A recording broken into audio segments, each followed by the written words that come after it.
Okay, well, good afternoon. There may be others joining us, but I've got the word to kick off.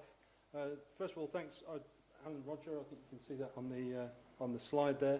Thanks very much indeed to MetricStream for inviting me to speak at this event. I've enjoyed my whole time here hugely.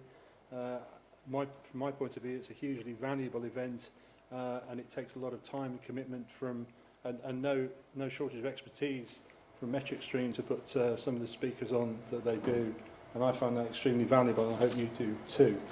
So this being the technology track, I've been to a few of the technology track presentations, GDPR being one, Nick Hayes' presentation yesterday, which was kind of a bit more meta-risk focused, but I decided to stick firmly within the bounds of IT governance, partly because no one sort of covers that to a pure extent. So what I'm going to try and do is sort of look into the future of IT governance specifically, and the need for that to extend because of the changes in technology models and data protection and so forth. So I misplaced my clip.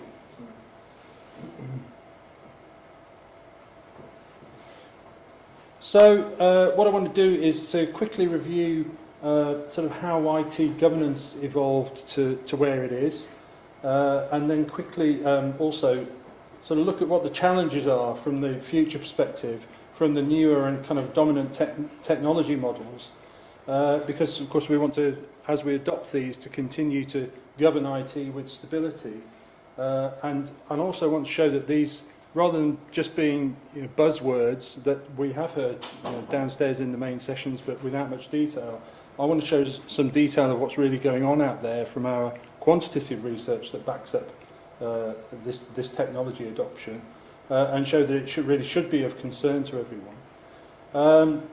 And as I said earlier on, it's kind of to move on to what we need to be doing to adapt IT governance to cope with the technology models. So, first thing I want to do is to define what we at Ovum believe organisations should aim to get from IT governance. So my definition is there.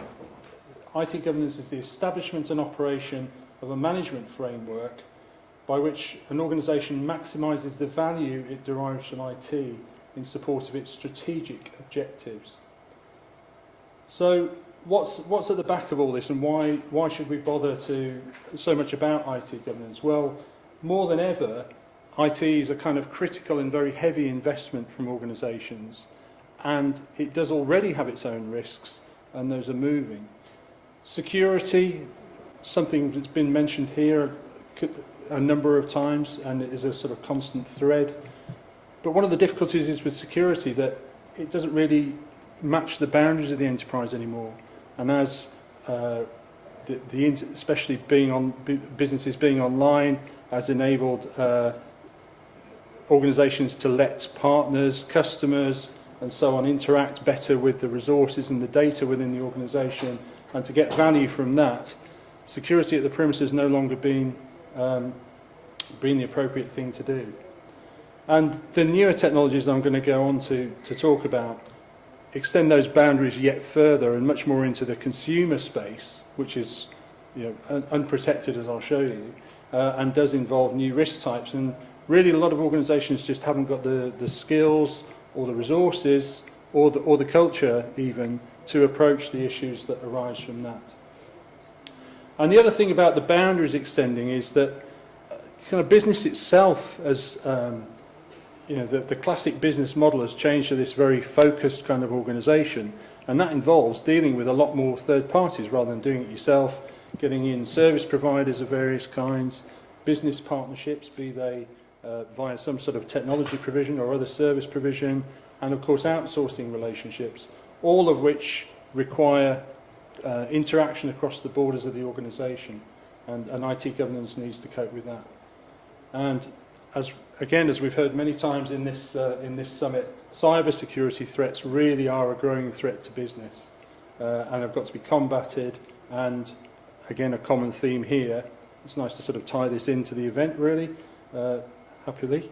Digital information really must be guarded as it's a really key organisational asset. And we heard in the early sessions about so many of the top companies, their capitalisation models changing to be much more based on the value of the information within the company.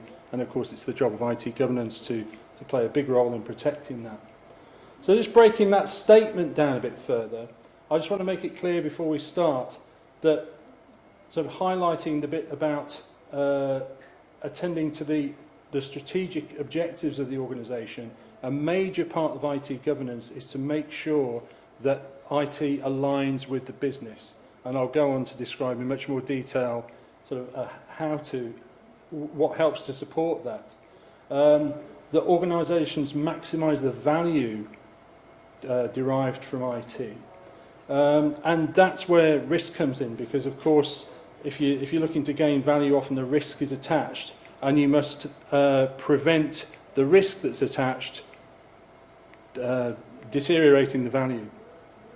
And last point to make is this, being a management framework as I've described it, I'm really implying that you don't buy IT governance off the shelf. It's much more something you do rather than something you buy, and a process. So I want to go on and to look at the process or the elements of the process. And happily and quite sensibly, the sort of structure of IT governance matches the structure of a typical organisation. So that's what this is intended to depict, with the board of directors at the top there dealing with strategic level matters, the sort of people like the CIO, senior IT and business managers dealing with management level issues, and then IT professionals and other users in the business that they support dealing with operational level issues. So let's look at the board level IT governance perspective first. So it's really great that there is already an international standard recognised and quite widely adopted for the corporate governance of IT at board level, and that is ISO IEC 38500. So that's been around, as it says there, since 2008, and is really a framework for boards to understand, fulfil their legal and regulatory and ethical obligations in respect of how they use IT within their business. And the six, quite simple really, 6 principles, obviously containing a bit of depth. First of all, literally to establish that the board is responsible for understanding IT from the top down. And that's actually quite a step for a number of boards, and certainly for a number of board members. And if an organisation does look to adopt ISO IEC 38500, then you can fully expect that there'll be a kind of journey for some of the board members there in getting to grips with their responsibilities there, and perhaps some training. The next principle is that it must align with strategy, and that's defined so that the business and IT executives can work together best to support the organisation in the context of what it's meant to be doing. We have at this event again heard a lot about third-party management and dealing with buying things and interacting with other organisations, and that matches well with the third of these principles in this standard for acquisition of IT, which should match governance principles, integrity and so on. And then more sort of IT things nearer the bottom here, well, particularly the next two. Performance of IT, obviously a key element, and needs to be closely defined to match the business needs. Board wants oversight of that to make sure that that's correct. Conformance, well, this is a good connection at board level with the organisation setting what eventually a compliance with regulatory matters and standards as well. And then lastly, human behaviour. Always important in IT matters not to neglect the human element. And of course, as well as that, IT governance particularly and security, as has been mentioned a lot at this event, is absolutely dependent on users doing what they're supposed to and complying with policy. So if that doesn't happen and there's no attention to that matter, then there's a weak point, to say the least. So this is the model for the actual ISO graphic for ISO IEC 38500. And the sort of scope of the board is at the top there in that triangle, dealing with the outside influences on the business, the pressures and the needs as they determine them for the business. And in there, the corporate governance of IT alongside other corporate governance matters. And that's a common evaluation of what the organisation needs to do with IT, and a direction of that via plans and policies, which then go to other parts of the IT organisation and the business to become projects and IT operations, and some feedback on performance and conformance with what's been asked in the first place, as well as a sort of ideas channel back into that evaluation. So it's not just outside in, but also revolving around inside as to what should be done.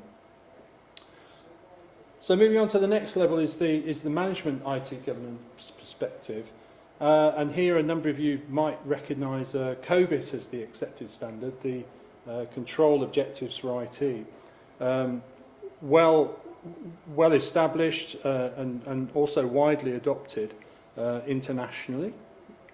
So very widely recognised. And that's really a comprehensive practical framework that specifically focuses on IT governance, and a very authoritative set of control objectives which can be used adapted for use by business managers, professionals, risk assurance professionals and so on. One really good thing about COBIT these days is that it integrates risk and value management, which, as I said at the start, is a key necessity for IT governance to do.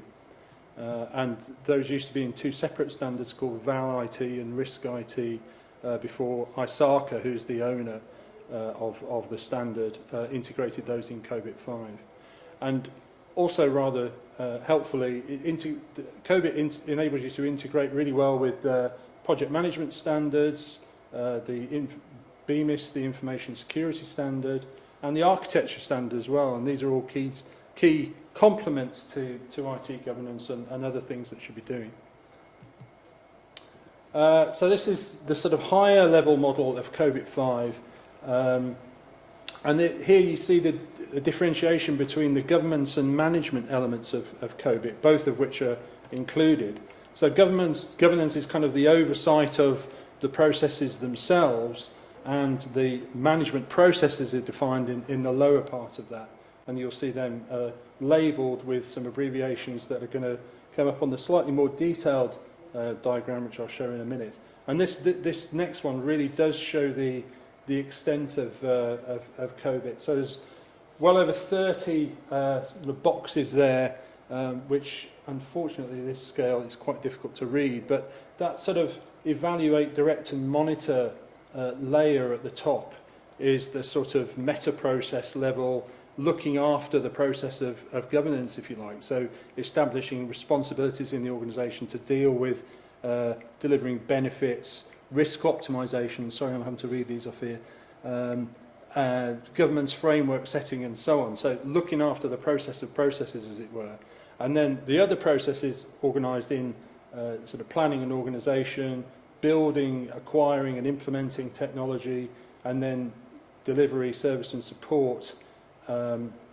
They're the sort of more classic stages of IT work, each split down into many responsibility areas and areas of process. And for each of these boxes, COBIT gives you an incredible amount of value in terms of kind of frameworks, process descriptions, control objectives themselves, management guidelines, and maturity models. So there's a great load of content there that you can use to help implement it, help for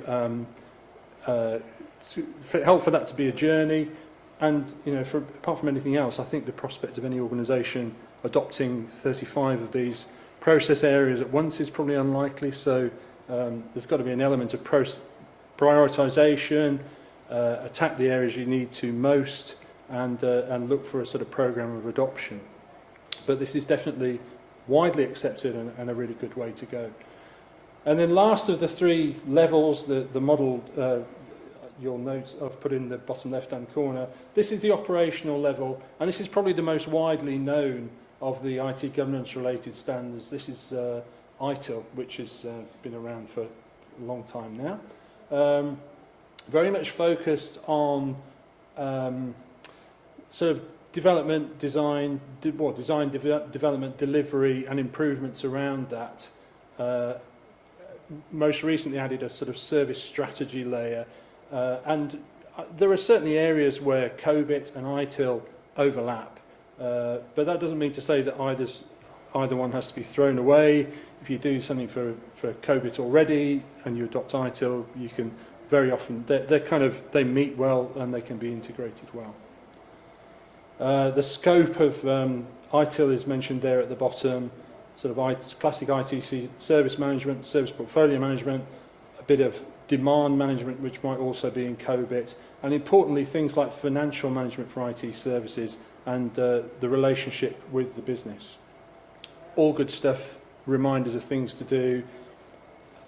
And adopting these standards is very important in the context of relationships between organisations being based on accepted good practice, and sometimes capability and maturity around these even affects mergers and acquisitions, because IT is so important.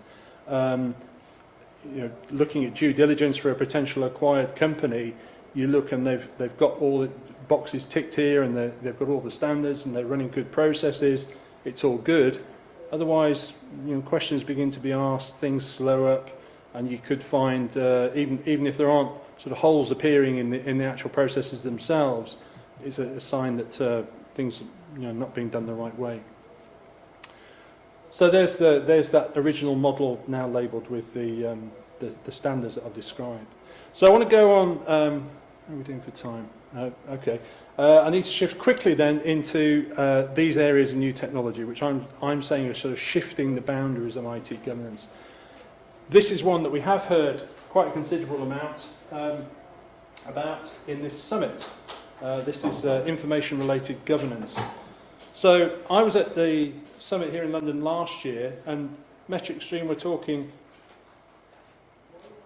to a number of us and said, what could we foresee coming their way as key customer requirements? And I mentioned at that point GDPR, which was on the horizon definitely at that time. But not much else was said in the event really about that. I think there might have been I think I might have piped up in a session or two.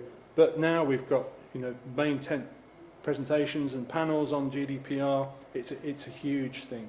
And it's not just GDPR, because as I've noted in the first point there, excuse me, we did some work on this starting last year, and there's information protection regulation and governance coming along in those countries, but EU GDPR is kind of thought to be a very heavyweight standard and probably a kind of gold standard.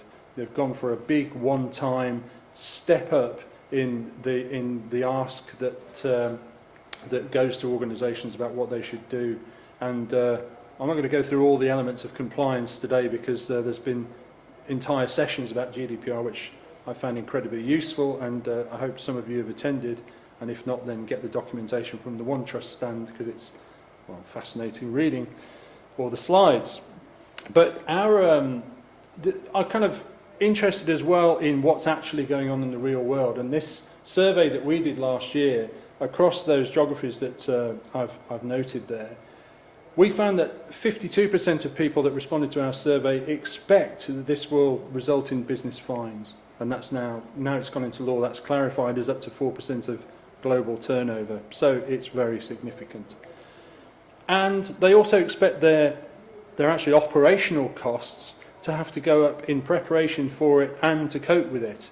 And if I said those are quite considerable figures anyway, but I would say that given that I think more now is known about what will actually be required of organisations due to GDPR, I think those figures will probably go up, because there's been more analysis of it, greater understanding, and I think there's some very serious stuff to do. Extremely significant as well to note there that 2/3 of our respondents expected it to force some change in their European business strategy, not IT, but excuse me, we've seen, I think I've been in sessions where it's been recognised that this is going to affect things like dealing with customers, the kind of processes around that, as well as the guardianship of the data, things like whether it's okay to be in the cloud anymore, whether you have to do an entire review and classify your data and where it is and in the cloud and so forth. So business strategy is at a very high level. Even the level below that, if it's only necessary to do that, is a very significant amount of work. And then, of course, since last year, along has come this situation that the UK is now in, where GDPR goes live in May 2018. The UK hasn't left the EU by then, and then it will leave the EU, so it'll have to be compliant upon the implementation in law of GDPR. Then we'll leave the EU, and we'll have to be compliant with something else, because the country will have to do something about this. Because whether the principle is that we adopt all EU law as a start-off or not, we'll certainly have to do something about that, because otherwise this country won't be able to deal with customers in the EU and their data.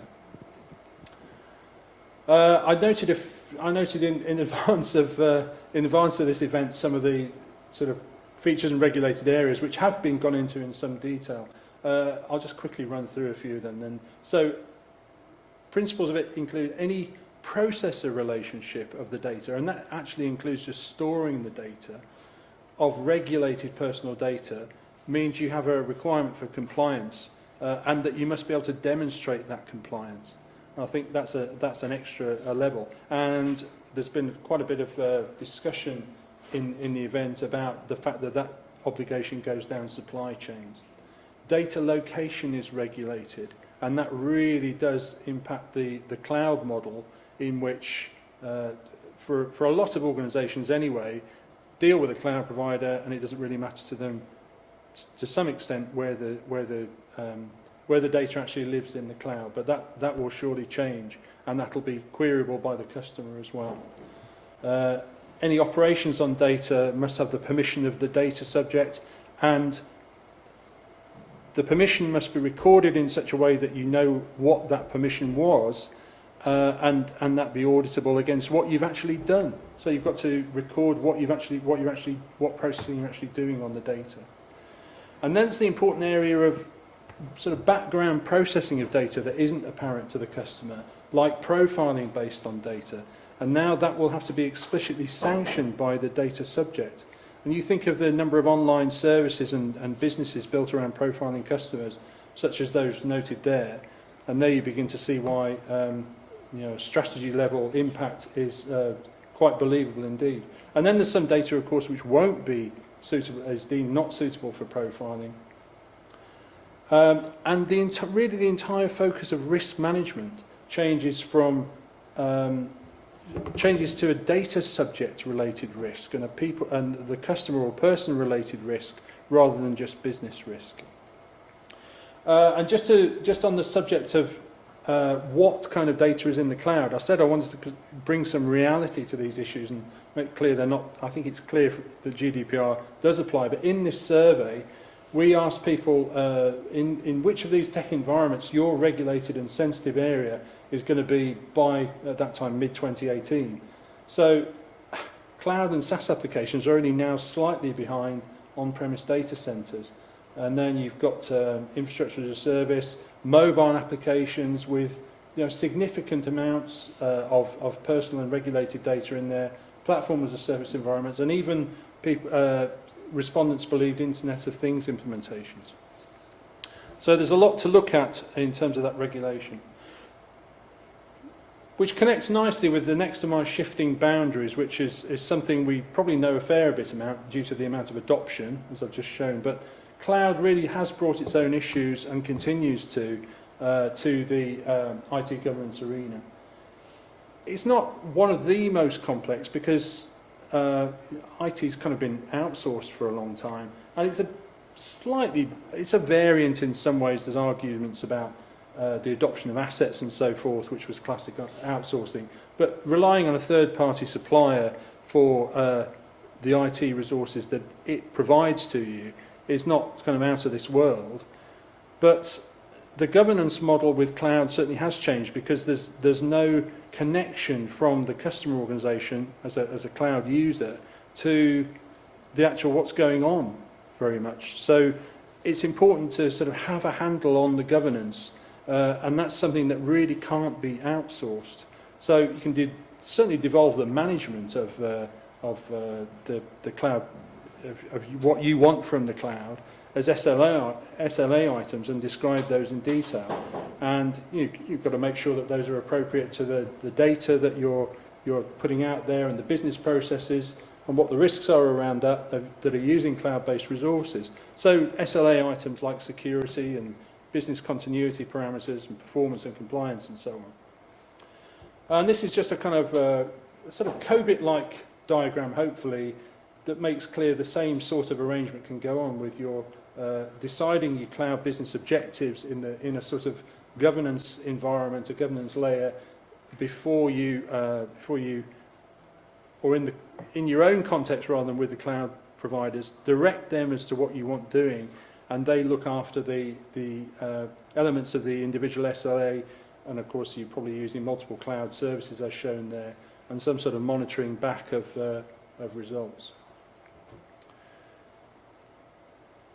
But I mentioned that cloud does bring its own related risks, so information related are certainly there in terms of security, data sovereignty, which is the term for where the information lives when that's important, and the integrity of data. Auditability is another key one, definitely. Compliance is proof points around that, as we've seen with GDPR, they're going to become more complex, so it's important to have a real handle on what compliance information you need, and that's going to get back to you. Dealing with third parties, there's a lot of risk around third parties in terms of due diligence items into what the third party gets up to and whether it fits your ethical principles, and perhaps their supply chain as well. The performance, obviously, and contractual matters. And then financial risk. I mean, there's a quite serious element of this in terms of being monitored for usage of some cloud solutions and being billed for that. But is there adequate information to prove that billing is justified in terms of your usage, and have you got the right information around that, and is it verifiable? And then another important, and the last of these points, is that one of the things about cloud is it's really allowed end user areas, business units, perhaps in the case of some organisations, individual users, to just adopt the solution that they want via the cloud. Just sign up, use that for the service they want. That's the place they keep their data or whatever. And this shadow IT model really results in non-conformance with IT governance principles quite often, but also inefficiency because the data's in multiple places and probably isn't integrated, and a kind of fragmentation of the enterprise rather than bringing together the data, which is what you want to be doing. So the next of my shifting boundaries and technology items is mobile. We think mobile is quite well understood, but I've been talking to some people here, and I hope these figures will prove valuable. So this is from some of the Ovum research on mobility.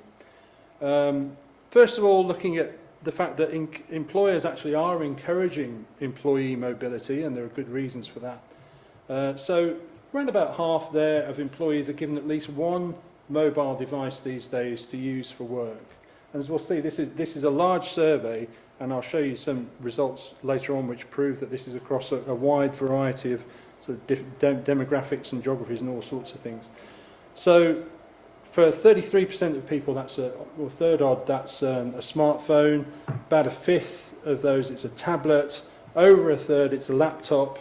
And in some cases, it's even a wearable. Perhaps might be role specific and appropriate for that. But in the wider sense, although those corporate mobile devices do exist and they're perhaps properly provisioned and they've got compliance built in and so forth, they are not, unfortunately, always what your employees need, because they're subject to the restrictions of enterprise IT departments and what it chooses to give you.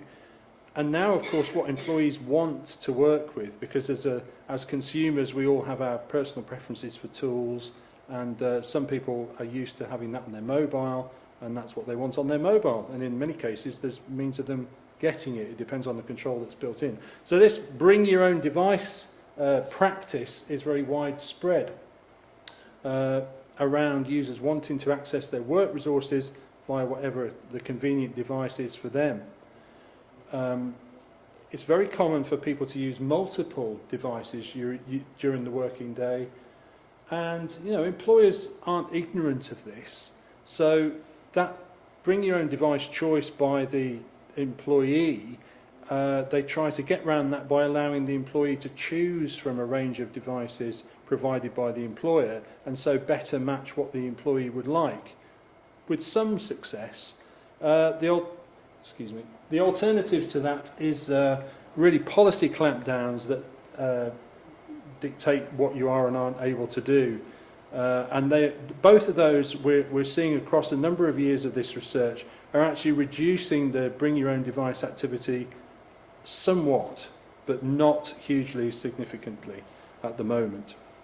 I did ask a question actually in one of the sessions, and there were some strong ideas around the extent to which you can take that sort of policy compliance and what you can do on a mobile and the type of sanctions that you can put in place for it. But those are difficult issues, I think. So they're yet to be confronted in many cases. And I've just noticed at the end there the sheer degree of technology variation in the bring your own device space. So for smartphones, several operating systems, tablets, laptops and wearables too, even more. And of course the range of apps that people use on those is a wide variety indeed. So in terms of control, a tough business indeed. So this kind of proves these figures in the same format as what was provided for employer-provided devices.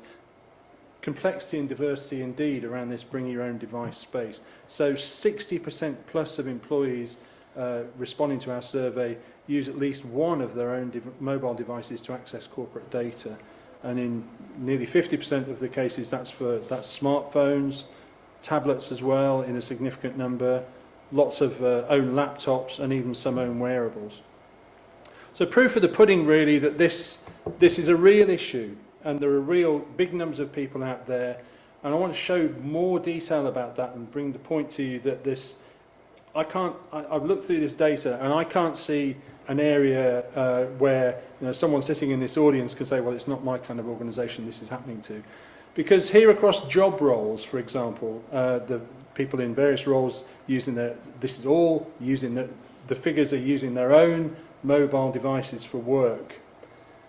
Their own responses, not their organisation's responses. So up to kind of 80% in some cases, at the left-hand end of a large number of executive management people doing it, through marketing, finance, sort of central office type stuff, and then slightly more sort of out in the field type people in perhaps education and training, ops and logistics, customer service and even care provision.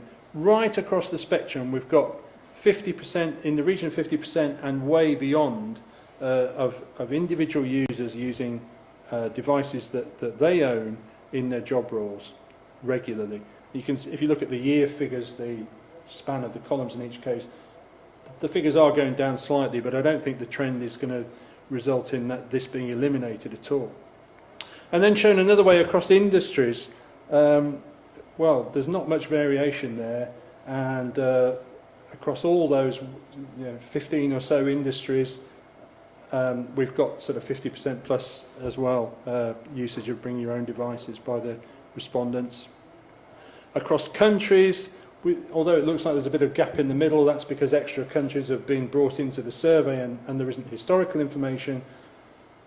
But you look at some of the Asian countries, about a third of the way along, Malaysia, Singapore, South Korea, huge numbers of people doing this. And in no country is it negligible at all. And then, if we want to look at another way, in terms of company size, that is almost uniform. So it doesn't really matter whether you're a big company, whether you're a small company, you have got this problem for sure.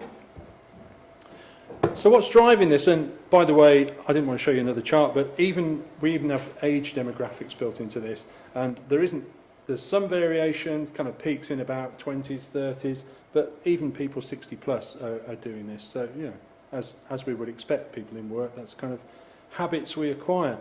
But in terms of what's driving it, per device, we've got information on that why are they doing this? How do they see their point of view? Well, for smartphones, 39% just prefer their personal device to their employers. For tablets, 43% want the better range of applications that they can get on their own tablet. For laptops, it's more about convenience, doing the work where they want to and when they want to. And in wearables, they actually want the sort of constant, you know, alert system attached to their body to make them aware of work issues. Surprising as that may be to some of us. And this, you know, to round off this kind of proof points about bring your own device and the problems that brings, these are responses on the number of devices used on a typical working day by one person. Some people using up to 5 devices. Even that's a fairly significant number. And again, it's not a hugely wide variation. So there's a great deal of complexity in trying to manage governance around this sort of this use of technology model. And you know, to add to that, in places where this is being attempted, and I mentioned sort of policy, asking employees to sign up to policies for you know, how they're supposed to use these things. Have you signed up to a policy governing the use of your personal device for work? Well, the answer there is less than a third in most cases of employees have. Others just haven't or don't know. So it's a low number in terms of the amount of attempted control of this, even if we thought the control could always work, which I, to be honest, don't believe. Not because, for one thing, where are the sanctions?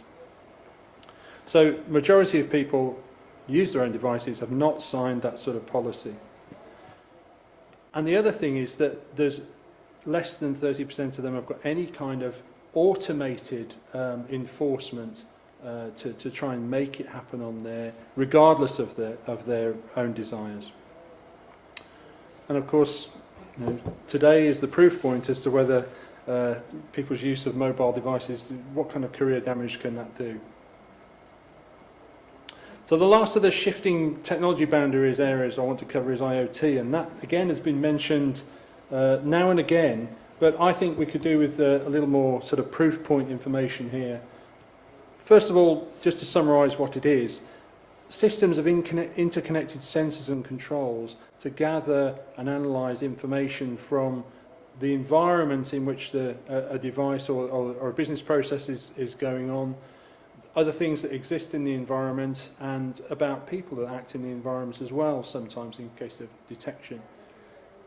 Really to try and automate processes is the big thing, and that's going to lead to cost savings, to faster processes, and one of the main drivers is the sheer reduction in the cost of what's quite complex technology here. And it's really bringing about new business models, and I'm sure we all know about things like Amazon and so forth that would hope to implement some more complex devices, but simple, relatively simple stuff now, able to communicate from wherever it is and pass simple information back. And more proof point of that is, this is a kind of map of, Ovum does some research on communications related contracts awards relating to IoT, because it does a lot of work with the telecoms and networking industries. So map those contracts onto industry verticals and sort of application use cases, which is down the left-hand side. You can see there's a large map there of a large range of both of those, and a fair coverage on the map there of where that's happening. And when you look at that over time, in terms of those applications, this gives you an idea of the kind of activity that's going on. The highest numbers of applications-related contracts are in fleet and logistics, which you probably know a bit about. smart metering and grid, and more, another transportation one, and medical and healthcare, and the rest are some way below, but all still growing, all growing over time in recent years. And in terms of industries, a very large number in manufacturing, business services, again automating those, and energy and utilities is the next, and then the others some way behind. But the trend is, again, definitely for growth, and the Ovum forecast for growth around that sort of contract activity, and the whole area of IoT is quite considerable, and more common than the sort of information I've put up today is the sort of forecast of, is it 50 billion or 75 billion or over 100 billion devices out there by 2020. I wouldn't try and sort of argue that because it's just a prediction, but this is real life data of what's happening now. So underneath that, I looked at the sort of business processes that are represented in the detail of those contracts, which is recorded as well. I've got some quite surprising ones in here, apart from the sort of ones that you might expect about household device monitoring and control and things like ATMs. Automated midwifery of Japanese cattle slightly surprised me. Something that, you know, temperature sensors present to make sure that whether the vet needs to turn up yet and things like that. Then environment conditions in weather and soil, cardiac devices in healthcare, fascinating stuff. Remote monitoring of how construction cranes are used so that the manufacturer, if they've got a maintenance contact, can see what kind of wear and tear is incurred by it. All sorts of fascinating stuff. And what kind of governance challenges does that throw up? Well, the great difficulty is that IoT is a kind of technology that's out there, way out of the corporate environment, probably with no one even attached to it at all who's doing stuff with it. It just does its thing and travels around. But what it is lacking, along with that problem, is sets of standards that unify approach to it, certainly regulation of how it's used, and often even accountability for the fact that it's there. The products can be very basic, and they're immature, largely, and they're not subject to things like corporate level security at all. So in many cases there's no passwords, or as you might be familiar with the issues in data centers, the device goes out there and the default password that's attached to it is never changed. So easily hackable if someone chooses to try and do that. If there's any data on board, it's very unlikely that it's encrypted, because that sort of functionality isn't built into the IoT device. In terms of its networking, all the sophistication in data centers and corporate devices about making sure ports are secured and things like that doesn't happen at all. In terms of the software out there, in many cases it's got known vulnerabilities attached to it, and they're known widely, of course, so hackers can get to know that, and there's no facility in many cases to patch the software if those vulnerabilities are detected. And the greatest concern of all is sort of really low-end and you know, totally generic devices from smaller manufacturers that have got even fewer of those helpful facilities built in. And of course we've already seen in 2016 the DIN attack, which was attributed to capabilities being put on IoT devices, which then sent in a DDoS attack, and perhaps there'll be more still. So just to round off, I want to look at what I think is necessary for to extend GRC to meet these new issues.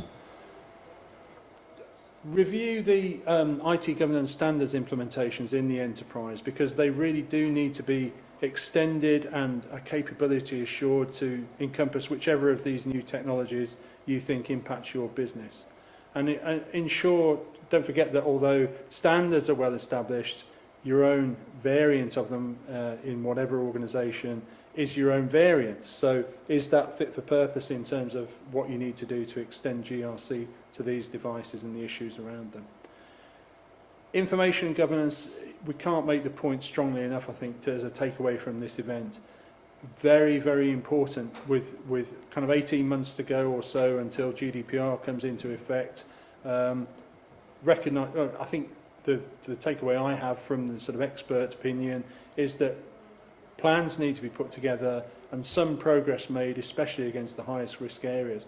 But the difficulty I see is that there hasn't been too much sort of tech think here anyway about how this has got to be done. Some of the issues that have come back from the panels and so on are new to me, and I don't know of solutions that are capable of doing some of these things at the moment. So I would imagine that if you wanted to adopt a solution in 6 months' time, it may just be coming to market. We're not hearing many of the information management providers stepping up to the mark at an advanced stage. I think they are. I think they're talking about what they're going to do, but I think some of these things will take a couple of releases at least of products. So we could be looking at easily a year's time, if not more, before the products are even available, on which you would then have to do your implementations of some of the work.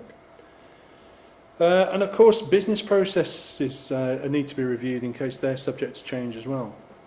And in terms of your own governance processes, you might even need to plan for new governance processes and, as I've said, solution implementations. But you've got to tie information governance, as I see it, to GRC.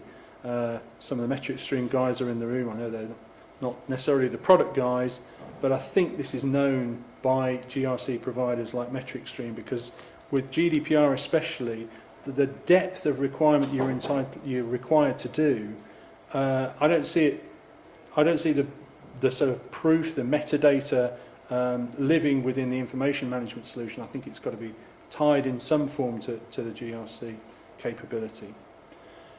In terms of mobile, I think there's definitely a need to tighten up. This is no doubt a huge source of risk, and again we've got information risk solidly in place there as well. And these usage policies that I've mentioned really must be understood more widely in the organisation. It's a matter of communication to do that, and in some way enforceable. And if IoT is coming in your industry, and we're seeing it's in a number, then things like security, identity, device management and data management architecture around those really needs to be properly incorporated in the IT governance regime in the organisation. And that's all I wanted to cover. There get my card from me. I haven't put my email address on there, but there's a Twitter handle on there. And I think we've got perhaps a brief time for some questions. No, really, we're already 5 minutes over. Oh, I'm sorry about that. Okay, well, I'll talk to anyone afterwards if they wish, but thanks for listening anyway.